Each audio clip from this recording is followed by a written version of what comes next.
Sunday nights को subscribe करें और बेल आइकन दबाएं लेटेस्ट अपडेट्स पाने के लिए।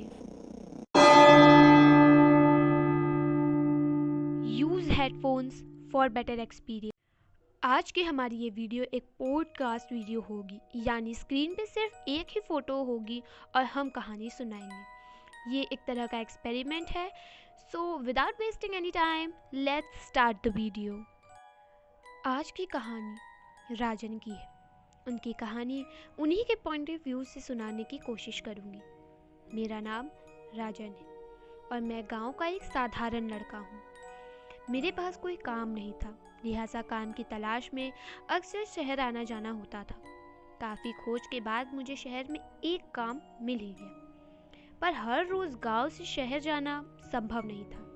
लिहाजा मैंने शहर में ही कोई कमरा किराए पर लेने का सोचा, पर काफ़ी ढूंढने पे भी मुझे कोई घर नहीं मिल रहा था। देखते ही देखते रात के 10 बज गए। फिर मैं एक कॉलोनी में गया। वहाँ 4 से 5 बिल्डिंग थी।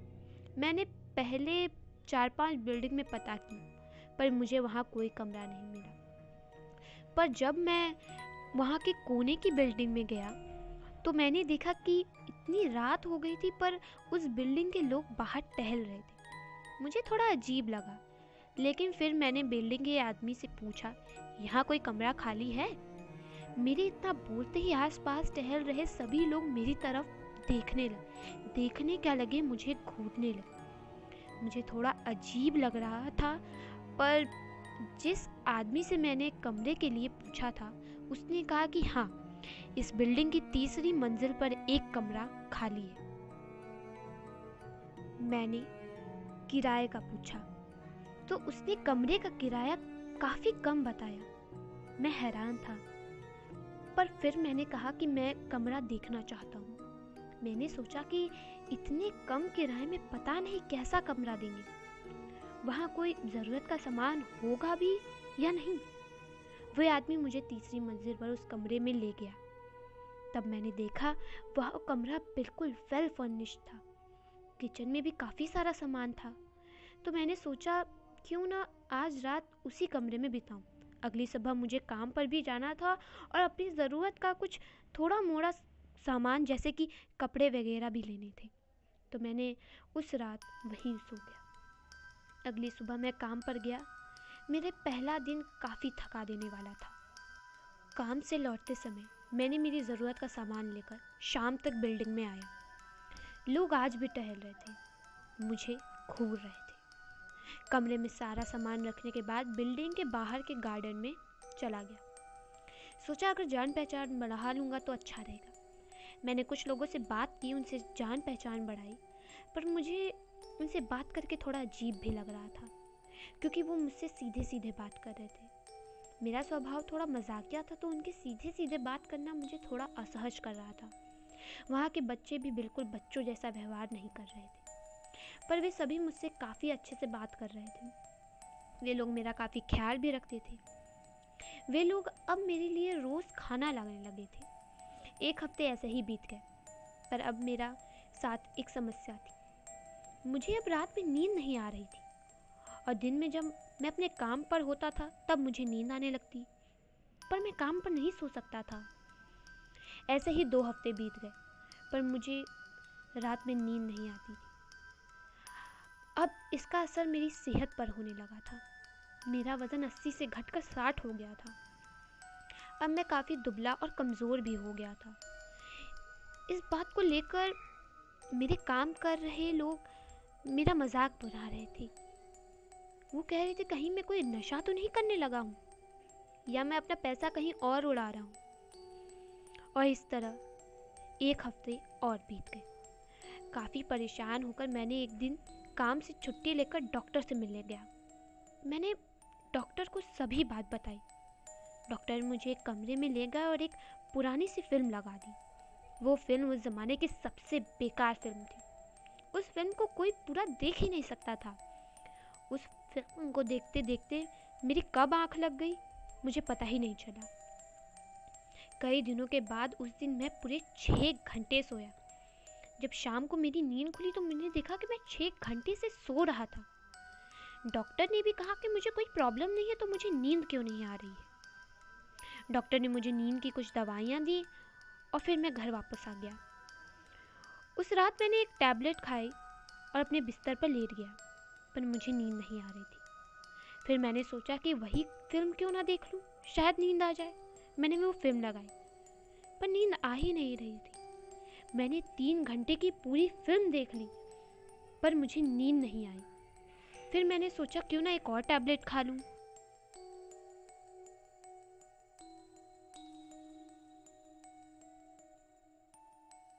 तो शायद मुझे नींद आ जाए, पर इसका भी कोई फ़ायदा नहीं हुआ।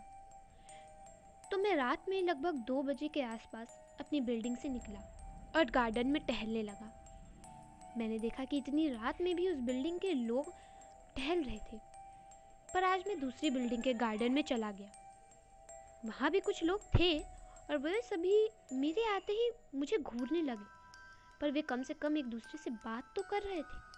जिस बिल्डिंग में मैं रह रहा था, वहाँ के लोग तो एक दूसरे से कभी बात ही नहीं करते थे। मैंने उन्हें सिर्फ टहलते देखा था, एक दूसरे से बात करते कभी नहीं देखा। 5 मिनट बाद एक बूढ़ा आदमी मुझसे आकर बात करने लगा। उसने मेरा नाम पूछा, मैं क्या करता हूँ, और फिर उसने पूछा कि क्या मैं उस बिल्डिंग में ठीक से रह रहा हूँ, मुझे कोई दिक्कत तो नहीं है। मैंने कहा कि नहीं, मुझे वहाँ कोई दिक्कत नहीं है, वहाँ के लोग भी मेरा बहुत ख्याल रखते हैं। फिर उस आदमी ने मुझे बताया कि कुछ साल पहले उस बिल्डिंग में आग लग गई, जिसकी वजह से कई लोग मर गए थे। इस बात सुनकर मुझे थोड़ा डर ज़रूर लगा, पर अब मुझे नींद आने लगी थी। शायद उन गोलियों का असर होने लगा था। मैं जल्दी से वहाँ से उठा और अपने कमरे में आ गई, पर जैसे ही मैं अपने बिस्तर पर लेटा, मेरी नींद जैसे गायब हो गई। अब मुझे बहुत डर लगने लगा था, क्योंकि अब मेरी तबीयत और ख़राब हो रही थी। ऐसे ही 1 महीना बीत गया और मेरा वज़न घटकर 40 किलो हो गया। अब मैं ठीक से काम भी नहीं कर पा रहा था और डॉक्टर के पास भी नहीं जा पा रहा था। कुछ दिनों बाद मेरा एक दूर का रिश्तेदार मुझसे मिलने आया। एक कॉफ़ी शॉप पे आया। मेरी हालत देखकर वो बहुत हैरान था। उसने मुझसे पूछा कि मैं कोई नशा करने लगा हूँ, नहीं तो फिर मैंने ये अपनी हालत क्या बना रखी है। जब मैंने उसे सारी बात बताई कि जब से मैं यहाँ शिफ्ट हुआ हूँ मुझे रात में नींद ही नहीं आती, तो उसने मुझसे कहा कि मुझे ये घर बदल देना चाहिए। अभी उसी समय मैं और मेरा रिश्तेदार वहाँ गए मेरा सामान देने। और जैसे ही हम कॉलोनी के अंदर गए तो सभी लोग हमें देखते रहे।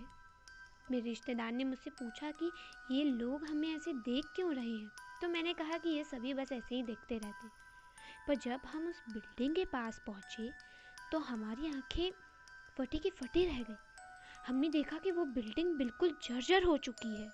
मैंने आसपास देखा कि कहीं हम किसी गलत बिल्डिंग में तो नहीं आ गए, पर ये वही बिल्डिंग थी। मैं और मेरा रिश्तेदार भागकर तीसरी मंजिल पर गए, उस कमरे में जहाँ मैं रह रहा था, और वो कमरा पूरा खाली था। न सिर्फ वो कमरा बल्कि वो पूरी बिल्डिंग बिल्कुल खाली थी, वहाँ कोई नहीं था। उस कमरे में भी बस मेरा कुछ थोड़ा बहुत सामान था। वो पूरा कमरा खाली था, जगह जगह जले हुए का निशान था। मैं और मेरा रिश्तेदार हम दोनों काफ़ी डर गए थे। हम दोनों ने तुरंत सामान उठाया और वहाँ से भाग खड़े हुए। भागते भागते हम दोनों दूसरी बिल्डिंग के गार्डन में आकर गिर गए। वहाँ के लोग हमें भाग कर आता देख हमारे पास आकर पूछने लगे, तो हमने भी उन्हें सब बता दिया कि हमारे साथ क्या हुआ, और ये भी कि मेरे साथ इतने दिनों से क्या हो रहा था। उन लोगों ने बताया कि वो बिल्डिंग शापित है। उन्होंने बताया कि कुछ साल पहले जब उस बिल्डिंग में आग लगी थी तो लगभग 400 लोगों की वहाँ मौत हो गई थी, जिनकी आत्माएं वहाँ भटकती हैं, और इसीलिए ये लोग मुझे देखकर डर जाते थे। इन्हें लगता था कि मैं भी कोई आत्मा हूँ। उनकी बातें सुनकर मुझे भी समझ आने लगा कि मेरे साथ असल में हो क्या रहा था।